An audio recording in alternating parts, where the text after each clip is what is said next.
Hello guys, let's take a look at another guitar I have. Um, the so-called Fenix by Young Chang.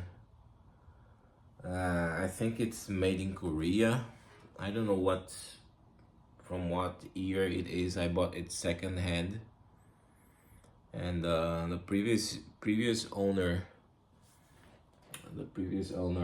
put lace sensor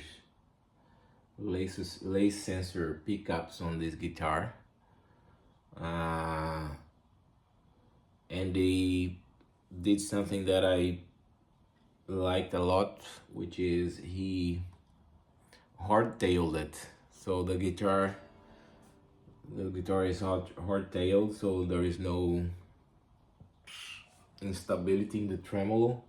I don't like to, I like the idea of having a Stratocaster that's hardtail, because I tend to abuse the tremolo system too much.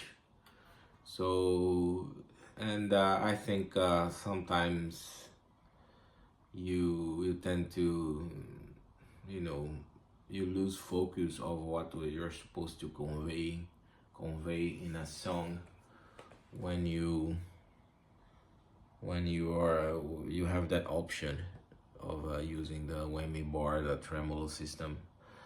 Um, so I usually feel that I play better when I don't have that option. So that's my experience, my subjective experience. But so I thought I would give you my thoughts on this guitar. Beautiful guitar to begin with. Feels I bought it not. I mean, I think it was 300 euros.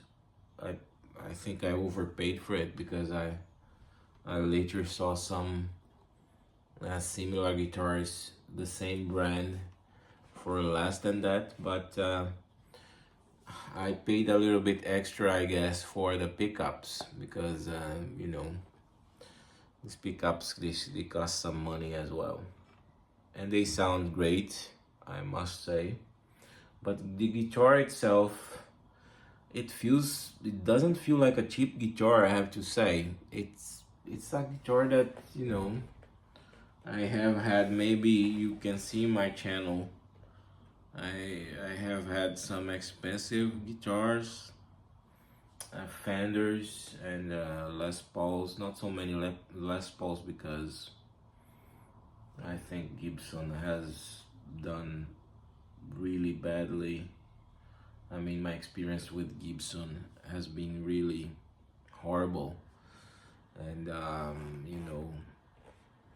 I have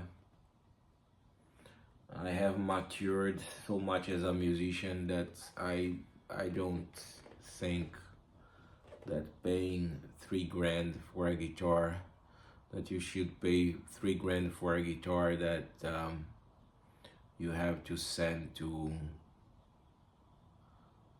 a technician as soon as you get it. So, and the guitar has to be almost rebuilt, and this has been something I mean, I had an older 2008 Gibson, that Les Paul, that was good, but the rest, the other ones I had, like, I think I had 5 other Gibsons that were terrible.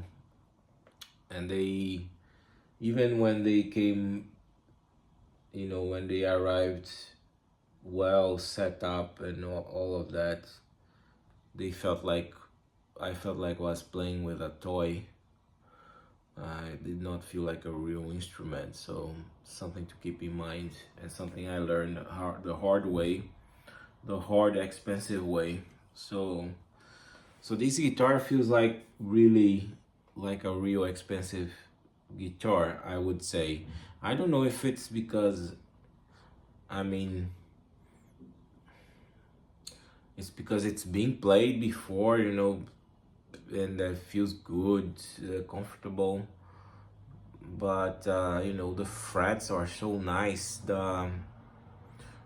I mean, nowadays it's hard to find a guitar at a 300 euro level that has, for instance, rosewood, real rosewood on the fretboard.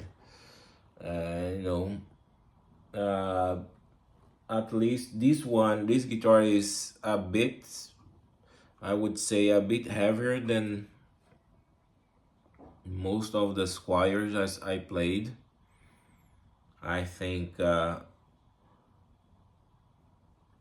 would say, I have not measured it, but I would say 3.5, 3.9, something in between. Uh, One problem I found with these guitars is that, you know, these screws here, I don't know if you can see them, they are really tall. So when I do a lot of playing palm muting, so you end up, you know, scratching your hand a little bit on them, so it's not very comfortable. But apart from that, it's a great guitar, I would say. The wood here in the body, it's probably alder. I can feel, I like alder so much on my guitars that I can sense it's alder. I'm not sure, but I think it's alder here.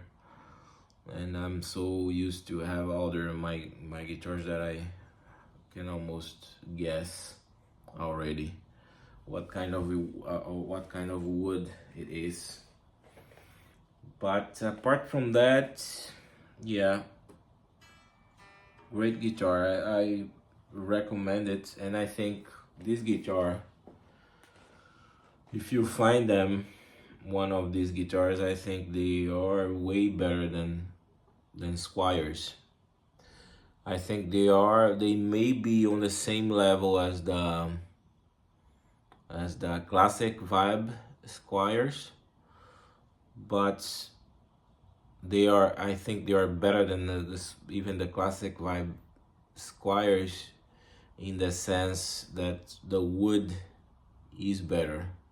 The types of wood they put here, like you know, I had a classic vibe that had like laurel here.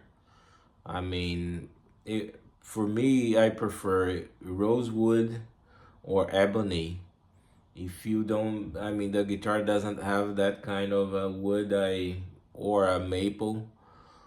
You know, I see a lot of you know, big brands that don't put rosewood in the figure the fretboard anymore. So and people are coming up with all sorts of different woods to replace rosewood, but it's not necessarily good. It doesn't feel good for me, at least in my opinion. Paul Ferro, for instance, is not my favorite. I